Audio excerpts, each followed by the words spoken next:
Assalamualaikum warahmatullahi wabarakatuh. Salam sejahtera buat kita semua. Kembali lagi Petatang 80 menyapa di hari yang berbahagia ini. Oke, kembali kita pada hari yang berbahagia ini kembali kita akan membahas terkait dengan seorang kepala desa ya, seorang kepala desa yang memiliki konsep yang sangat bagus, memadukan antara peternakan, kemudian pertanian, perkebunan, dan pariwisata. Cuma kemarin di part 1 kita berbicara tentang agrowisata peternakan. Gimana konsep-konsep beliau tentang agrowisata peternakan. Dan di part 2 ini kita akan membicarakan tentang peternakan, khususnya tentang bagaimana pengelolaan perkandangannya. Dimana kita tahu desa Jeruk Manis itu seluruh peternaknya itu bersifat pribadi. Itu kandang-kandang itu ada di masing-masing kepala keluarga. Sehingga bagaimana konsepnya Pak Kepala Desa ini terkait dengan perkandangan dan pengolahan limbahnya. Oke, mari kita saksikan diskusi kita dengan Pak Kepala Desa Jeruk Manis, Kecamatan Sikur. Oke, jangan lupa sebelum kita lanjut dukung Petatang 80 dengan cara like, subscribe, dan tekan lonceng notifikasinya. Mari kita saksikan diskusi kita dengan Kepala Desa yang hebat. Oke.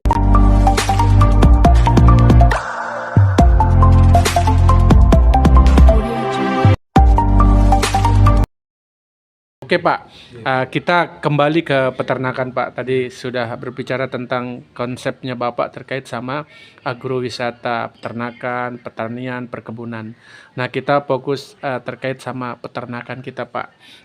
Jadi peternakan kita tadi Pak Kades sudah menjelaskan kita punya 1.500 ekor sapi yang tersebar di beberapa 4 dusun.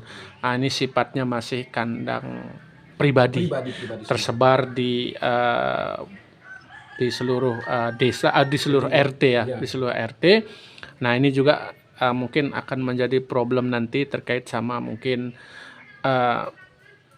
penanganan limbah dan sebagainya. Nah kira-kira nanti ke depan konsep Bapak yang mungkin mudah-mudahan segera diterapkan bagaimana terkait sama pengelolaan ternak ini. Karena kalau ternaknya dibiarkan kemana-mana melihara sembarang tempat, ini kan akan menyebabkan juga limbahnya kemana-mana juga. Dan terkait sama pengolahannya, apakah Pak Kepala Desa nanti punya konsep-konsep tersendiri yang mengolah limbah, kemudian juga mendatangkan keuntungan bagi yang punya ternak sapi. Ini kira-kira gimana Pak programnya di desa ini? Memang betul sih Pak. Sekarang memang jumlah sapi kami itu ya bagi kami itu sangat luar biasa, sangat meningkat dari tahun-tahun yang sebelumnya. Tapi menimbulkan masalah juga. Kenapa saya bilang seperti itu? Karena sekarang ini para peternak kita itu masih mandiri, sendiri-sendiri di rumahnya sendiri gitu. Betul Pak. Nah ini jadi masalah.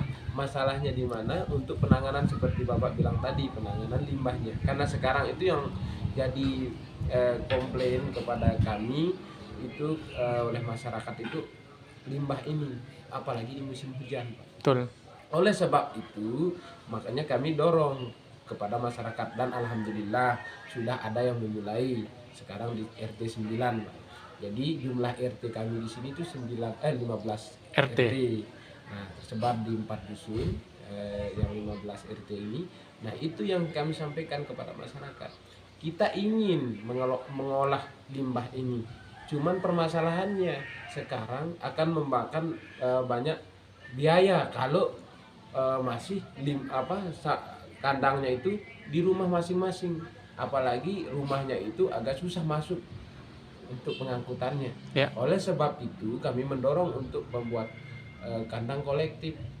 Bahkan saya sudah bilang sama masyarakat, sama Pak Kawil juga, bahwa kita harus punya kandang satu RT satu kandang kolektif. Nah itu yang kami Luar biasa. ingin coba dorong lah ke masyarakat. Ya alhamdulillah sudah dimulai dengan salah satu RT yang paling ujung, RT 9. RT 9. Makanya dia bilang biar kami yang jadi contoh Pak, nanti yang paling utara karena kebetulan di pinggir hutan dia. Ya. Kami aja yang di pinggir hutan sudah mulai, kenapa enggak yang di pinggir yang lain? Nah, ya, jadi dan alhamdulillahnya kalau masyarakat kita sudah mau Pak, masalah-masalah yang mungkin kita anggap besar, di mana kita cari tanah, di mana kita cari biayanya, Yeah. itu bisa terjawab. Saya ini Pak belum memberikan 1 rupiah pun ke mereka. Tapi sudah bangun. Sudah bangun. Luar biasa. Dari mana Anda dapat ini? Ternyata kayu ada yang mengeluarkan satu pohon, ini mengeluarkan pohon kelapa. Nah kayak gitu. Ternyata dengan kita hanya bergotong royong mereka, dia bisa Pak. Masyarakat ini hanya membutuhkan pompa Pak. Kita kayak mobil lah Pak. Mobil punya roda tapi tidak punya angin. Artinya mobil ini bisa berjalan tapi jalannya tidak bagus Pak. Tapi dengan ada yang memompa dia, maka anginnya kencang, maka jalannya mobil itu akan juga bagus.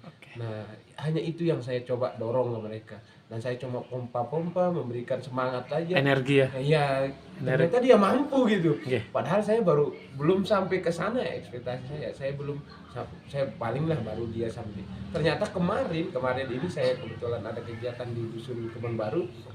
Saya lihat kita sudah bangun Pak, ini sudah dibuatkan pondasi, sudah di semen gitu. Nah, itulah.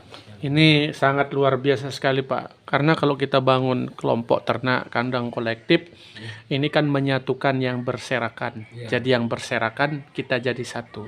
Maka tantangannya sebenarnya bagaimana yang kita jadiin satu memang benar-benar bersatu di saat menghadapi tantangan-tantangan ke depannya.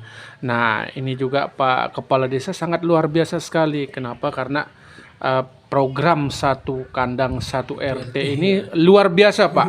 Kalau Bapak bisa terapkan, Bapak orang yang paling sukses. Iya, karena apa? Karena merubah pola orang pribadi ke kandang kolektif itu susah Pak. Karena mereka akan lebih senang mereka bertanggung jawab terhadap sapi mereka sendiri. Tapi kalau berkolektif, maka nanti akan muncul bagaimana pengawasannya, kemudian jam rondanya dan sebagainya, pakannya, kebersamaan dia dalam membersihkan kandang. Ini kan sebenarnya PR Pak. Karena banyak juga kandang-kandang yang ketika dia bersatu, dia pecah juga gitu. Terutama Pak nanti kalau ada bantuan-bantuan. Ini harus menjadi energi yang sangat besar untuk kita perhatikan. Ya kalau bisa jangan disentuh lah mungkin sama bantuan, karena problemnya banyak misalnya. Misalnya ada masyarakat yang satu kandang 50 orang. 50 orang misalnya. Dikasih bantuan 20, akan ada yang tidak dapat. Nah ini juga menjadi problem terbesar sehingga, tapi dengan energi yang begini Pak, luar biasa. Nah, ya apa yang paling disampaikan itu benar adanya. Artinya namanya kita berkelompok pasti semakin banyak orang maka banyak juga tantangannya di situ. Jadi sama dengan bantuan yang Bapak sebut tadi bahwa memang bantuan ini kayak pedang bermata dua Pak. Iya. Makanya saya tidak pernah, mohon maaf, saya bukan tidak membutuhkan bantuan, sangat membutuhkan. Tapi kita harus siap dong yang menerima bantuan ini. Ya karena yang saya lihat yang sudah terjadi, pemerintah kita dari pusat sampai daerah itu ingin memberikan kita bantuan, tapi kadang-kadang kita yang diberikan bantuan itu belum siap Pak. Sehingga sia-sialah bantuan ini. Mau Anda dibantu 1 triliun pun kalau kita sendiri yang tidak siap. Karena yang saya coba betul-betul bangun di sini kemandirian Pak. Kenapa saya bilang begitu? Jangan sekali-kali, sama pemuda kami juga seperti itu, PKK kami juga seperti itu Pak. Artinya jangan sekali-kali kita mengharapkan bantuan. Artinya tujuannya maksudnya, jangan sekali-kali kita bertujuan untuk mendapatkan bantuan. Tapi kalau memang kita sudah berbuat dan kita layak mendapatkan itu, saya rasa pemerintah juga tidak bakalan menyulitkan kita lah gitu. Karena memang kita sudah butuh ke di situ dan Anda mampu. Ya. Karena kalau saya lihat sekarang kalau kita diberikan bantuan 100 juta atau 200 juta misalnya, sedangkan yang mampu kita kelola cuma 10.000 Pak. Ya sia-sia lah, Pak. Ya. Ya kayak anak SD dikasih saking sayangnya, misalnya di pemerintah saking sayangnya sama kita ceritanya nih, karena dia menganggap kita anaknya, ya kasihlah kita 100 juta gitu kan. Padahal kemampuan anaknya baru 1 juta. Ya. Kan menzalimi namanya, Oke. Pak. Nah, itulah yang saya bilang sama teman-teman di sini, sama pemuda, ibu PKK dan sebagainya. Kalau memang Anda sudah layak mengelola uang 100 juta, Anda tidak perlu minta juga akan datang. Ya itu yang saya coba, yang saya pernah lakukan, Pak.